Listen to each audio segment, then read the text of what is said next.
It's running already. You guys, I want to address some pretty interesting energies that I haven't addressed that are already in the ether for quite some days. And it has a lot of it has a lot to do with sexuality, with sensual pleasures. That sounds very how do you say that? Happy and enjoyable. But there is some depth to it. It's incredible. Let's get to the deeper meaning of what is being played out right now. At the moment, the moon, Venus, and Psyche and Uranus are in Taurus. So there's a lot of emphasis on earthy pleasures, on how we deal with those things if it comes to um, our sexuality, if it comes to materialism. Um, and Uranus is really the catalyzer in this story, because it's in an anaretic degree of Taurus and 29 degrees. So um, if people have instabilities in this area, it will come out big time at the moment, and not only because of the placements in Taurus, but also the communication with Saturn and Neptune in Aries at the moment. Aries is also about sexuality. It's the divine um, manly energy, and it's also about how we are in the world if it comes to our underbelly hunches. Um, Very plainly said, how do we deal with sex? Do we react impulsively? What kind of identification are interwoven with this? Because there is so much identification and trauma on sexuality, and this is coming to the surface right now. Also, Black Moon Lilith is at the opposite of Taurus in Scorpio at the moment. These are very raw feminine energies that are also working together with this whole conversation. So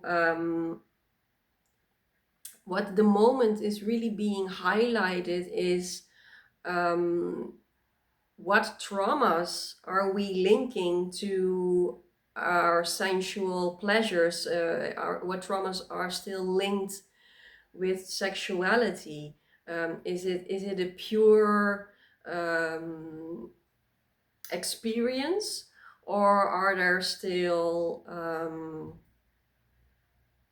we see Jupiter and the Sun in Cancer? It is also yeah, it's really big, and I really feel it amping up for the past days.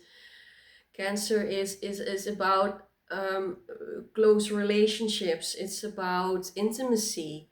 Um, so we are being shown big time right now how intimacy, sexuality, or sensuality um, has been playing out. So some people might get flashbacks of previous relationships, of maybe people are still in a relationship at the moment, will experience deep transformative times right now, and it can be very pleasurable, but it can also be very traumatic, noting that there is some big transformative energies together with the solar flares that we are been getting. And solar flares, the heightened intensity of light is how do you say that? Is only expanding what astrologically is happening at the moment. So this emphasis on relationships, on intimacy, on sexuality is being expanded big time right now. Um, it's a lot. A lot of people have their childhood trauma still interwoven with their sensuality, with their sexuality. So that might rise up right now.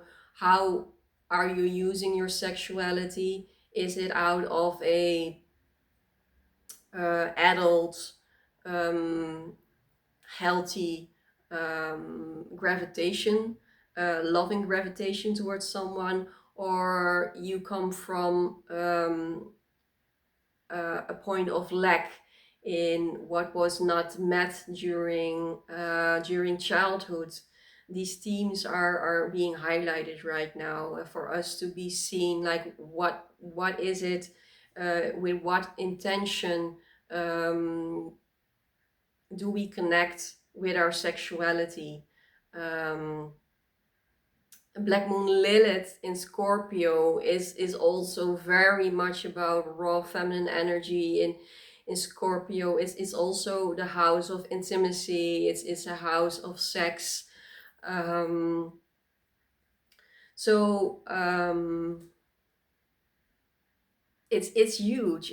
I cannot put my finger on it completely because it is so huge. But I feel it's immensely transformative, um, especially if it comes to how we can transform our second chakra, um, in how we connect with the world around us, how we use our life force. Um, I think I made a video a while ago about the role that Saturn and Neptune are playing in Aries. We are really being tested and challenged right now if we have learned from the cycle that both Saturn and Neptune have been going around through all the first until the 12th house, and now they both are in the first house. So we are being tested in, do we plainly, animalistically keep reacting on our underbelly hunches, or do we also take in the wisdom of Saturn and the healing energy of Neptune to address what wasn't working and what isn't working for us if we want to really ascend to a higher timeline, if we really want to ascend to our essence. The same time, Uranus is at an adretic degree of Taurus. It is also, if we are not in balance in the area of Taurus, it's also addressing together with Venus and the Moon and Psyche, how do we address these earthly pleasures? Um, are we getting lost in addictive behavior, um, or can we move from ultimately Taurus is about finding out that our inner safety, inner security is not to be found in sex, in food, in stuff, materialism, clothes, gadgets, whatever it is. And by transmuting this insight, we can start addressing, in this case, the sensuality and our sexuality from a more full inner fullness, and that it is a completely different way of experiencing our sexuality. Um, if we address this, we will come out of cycles that kept on repeating and repeating for almost all our lives. We stop attracting the same kind of people in our lives. We start um, acting in a different way on our emotions, especially if it comes to obsessiveness, control, and addiction, because there is a lot of it emphasized right now with Black Moon Lilith being in Scorpio on the opposite side of Taurus. Uh, Venus and the Sun being in Taurus, that it can go along with a lot of obsessiveness and addictive behavior. And where do obsessiveness and addictive behavior come from? It comes from a lack. So this lack is being shown big time right now in close interconnectedness with intimacy. Um, so take time to feel into these energies, because they are very transformative. They can also, with Uranus on the energetic degrees of Taurus, it can start such a big transformative process in which we completely can alter our way of how we relate to our sexuality. Okay, I think this is it, and wish you guys a nice day and much love.